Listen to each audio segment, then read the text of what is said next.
লক্ষ লক্ষ মানুষ আছে তার জানাজা সর্বোচ্চ আল্লাহ পাক জীবিত হাত দিচ্ছে।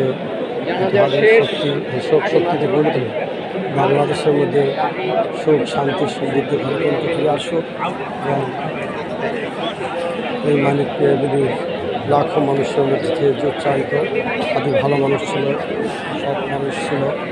সে হাদি জান্নাত আল্লাহ হাদি জান্নাত বসে করে এবং আমাদের প্রতিটা মানুষকে ইমানি হালতে চলার তৌফিক দেয়, চেষ্টা করার জন্য তৌফিক দেয়।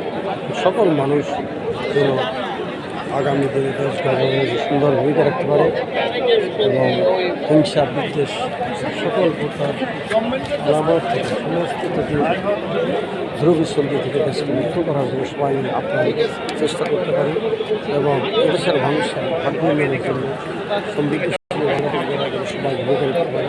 এই আহ্বান আবার মরহুম শরীফ ওসমান